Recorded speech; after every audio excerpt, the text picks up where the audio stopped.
get the notification, and then, yeah, so. Ready? Sure. Hello, this is Kent with Cleaver Farm and Home, and we're here on our first day of our virtual sheep and goat classes, and we're glad to be here with SEK Genetics and with Ryan Page. And Ryan, would just give a little bit of your background and tell us a little bit about SEK and their programs. Yeah, so I'm from Southeast Kansas. I grew up here and went out and about, went to college there at Texas A&M and then the University of Arkansas. And now I moved back here, currently live with my wife and 3 children here locally, and have a sheep and goat operation myself. Came to work at SEK Genetics approximately 5 years ago, and we started doing small ruminant work here. SEK Genetics was already had a firm foundation, and beef cattle reproduction, semen distribution. We also have a testing lab here where we do blood pregnancy testing, some disease testing in both bovine and small ruminant animals. But we started the small ruminant sector here about 5 years ago, and it really picked up. Sheep and goats in particular, have taken off. So do a lot of reproduction work, artificial insemination, embryo transfer, semen cryopreservation, and some testing along in the goat world as well. So, but basically, there's lots of things that go on here. But I guess my main duties here are mainly in the small ruminant sector. So Ryan, what is the person out there and they've went out and spent some money on some goats? What's the benefit to them versus AI versus or embryo work versus just buying a buck and going? Well, the primary benefit would be the finances of purchasing breeding stock right now in the goat world. I know that a lot of times embryo transfer and artificial insemination is thought of as expensive, and by no means, and you can certainly wrap some money up in it, but if you guys are watching and you currently own goats, or even sheep for that matter, you know that going out and buying a high-end or a top-end buck a lot of times isn't feasible for somebody that has 5 or 10 goats. So it's a lot of times it's more economical, makes more sense for someone who has maybe a small operation or even a big one to rely or to go and do artificial insemination so they can have access to top-tier genetics without having to go purchase that themselves.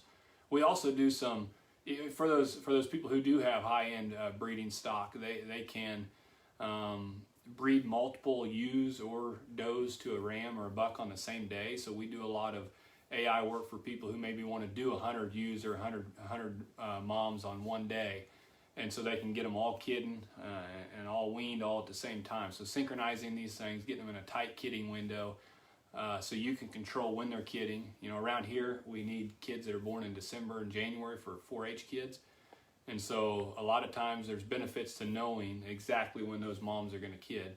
And so by doing some of these services, you can kind of control when they're gonna give birth, and that's handy sometimes in December. The other benefit obviously is genetic improvement. You can make rapid gains if you have an elite doe or an elite ewe that has your best ones every year. We can super ovulate those does, and we can maximize their genetic potential by getting more offspring out of them in 1 year. So if you go on your Facebook or your webpage, you can see a detailed listing. So of pricing, what's it going to cost to say someone wants to do embryo work or do AI? There's several ways that I guess you can factor in the expenses, but artificial insemination is $45 a head for 10 or less. Then there's a price break to $40 a head for 10 to 50, and then for those operations that have more than 50 head, we do $35 a head. That's for the artificial insemination. For laparoscopic AI, for embryo transfer, it's $325 to flush the donor, and then $40 an embryo to transfer those. So you'll have some expense in your superovulation drugs and your synchronization protocol. So you know it costs approximately, if you factor all that in together, it costs approximately, depending on how many recips you set up and things like that, approximately $500 to flush a donor who gives you 0 embryos. Say that she gives you 10 embryos, then 10 embryos times $40 an embryo, you're going to have somewhere around $800 or $900 in a flush that averages 10 embryos. There's variables in that depending on how many recips that you set up for this flush to transfer those embryos into. So what can the producer do at home and management wise and all that to help you get a higher conception rate?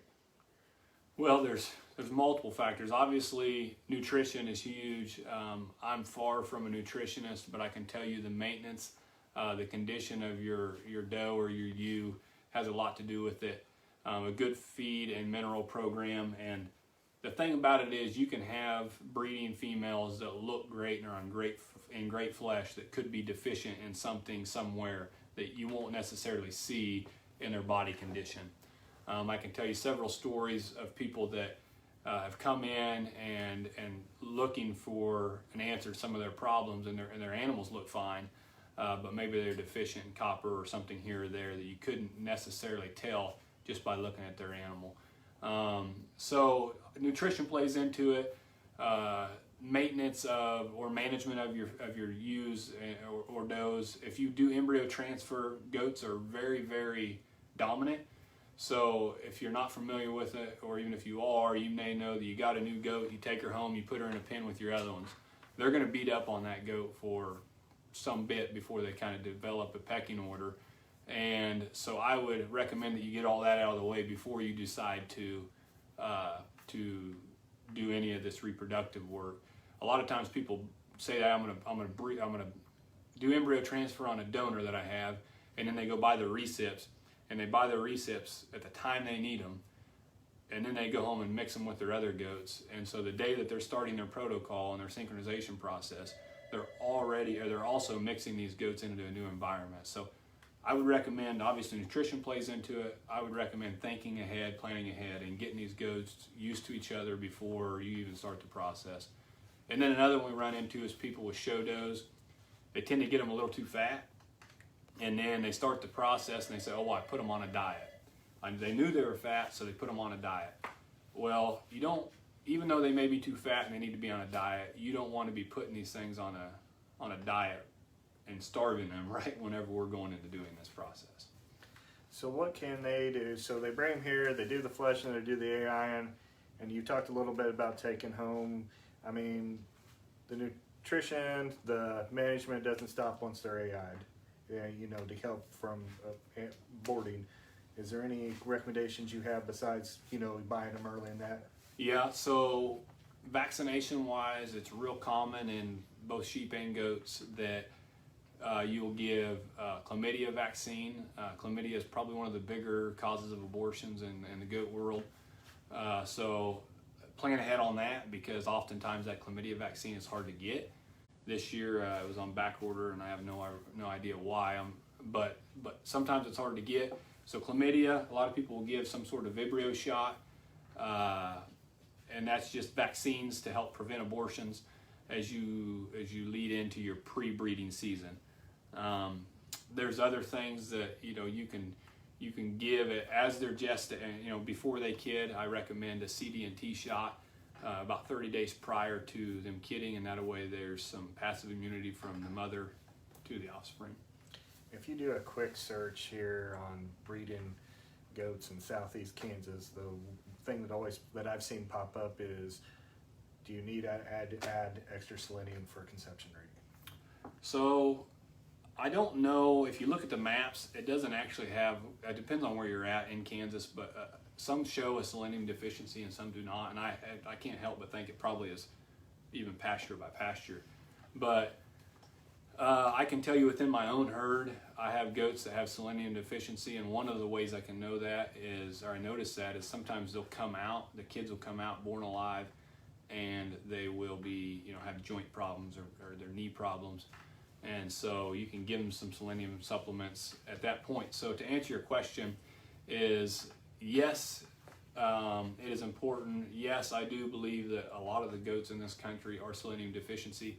If you pull up a map and Google it, because I have looked before, it doesn't actually show this specific spot as selenium deficient, but I can tell you I see it in my own herd. A lot of those kids that are born, and I don't know to what degree it has affected reproduction in my own herd, but I do believe that it definitely plays a role, and I think copper kind of goes along that same line.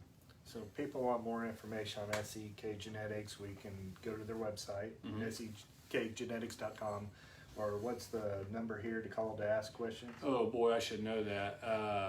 620-763-2211. Okay. We're gonna kind of summarize anything you want to summarize, final thought or anything. Well, not necessarily. Just if you're considering doing small ruminant reproduction work, obviously give us a call here at SEK Genetics. You can hit us up on Facebook. We have a website, sekgenetics.com, or as he said, give us a call. Nutrition-wise, give these guys a call. Check with somebody about goat nutrition. It's obviously critical, and whether you come here or not, I would recommend looking into that before you even purchase goats. And if you're raising goats in this country in this moisture, always be cautious of parasites. Yep.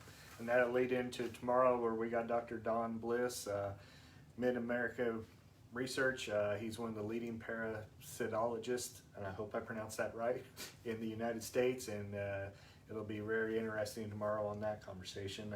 Ryan, we thank you for all you're doing, and we sure appreciate your time today. We will have this posted on our Facebook page, plus we'll have it on our YouTube page, and then we'll be able to answer questions. We know everybody's working, wouldn't be able to get a time for everybody, so if you're asking questions later, we'll get on there, and if we get a hold of Ryan or questions, we'll answer for you, and we sure appreciate everyone. Thank you. Thank you.